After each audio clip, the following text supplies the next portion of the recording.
Une mobilisation aujourd'hui de l'éducation nationale à l'appel de l'intersyndicale partout en France. Beaucoup de mobilisation en ce moment, dans le premier degré, dans le second degré aussi. On parlait beaucoup des lycées marseillais mobilisés avec la crainte d'une baisse du nombre d'heures de cours, la perte aussi de classes pour la rentrée prochaine. Là, le premier et le second degré sont concernés concrètement. Cette manifestation, elle s'inscrit dans un contexte de peur de postes supprimés, c'est ça? Exactement, c'est une mobilisation continue, comme vous l'avez dit, c'est-à-dire que depuis le mois de janvier, on a des mobilisations dans les établissements. Vous l'avez rappelé, on a eu des mobilisations dans le département aussi, une grève qui a été très suivie le 17 mars dans les Bouches-du-Rhône. Je pense aussi, par exemple, à l'opération Collège Mort dans le 04, où 95% des élèves n'ont pas été dans les collèges. On a eu une grève académique le 26 mars aussi, avec près de 2000 manifestants à Marseille, un cortège d'élèves aussi très important.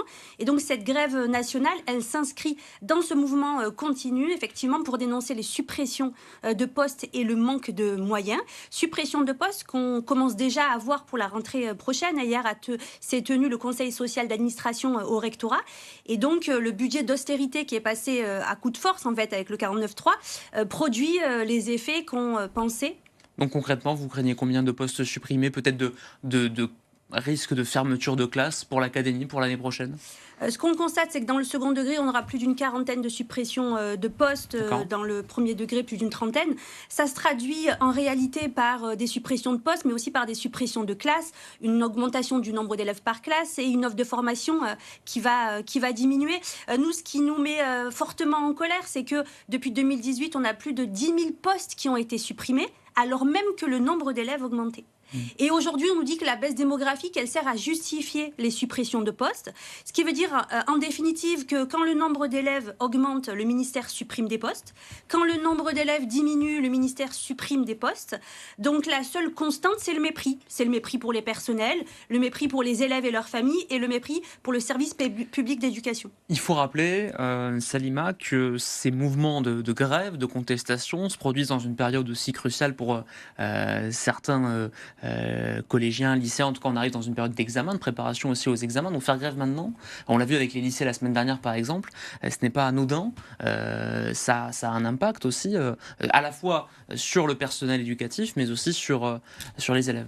Je crois que la force du mouvement qui se construit dans la durée, c'est que tout le monde a conscience, y compris les parents d'élèves, y compris les élèves, que cette mobilisation, elle est dans leur intérêt.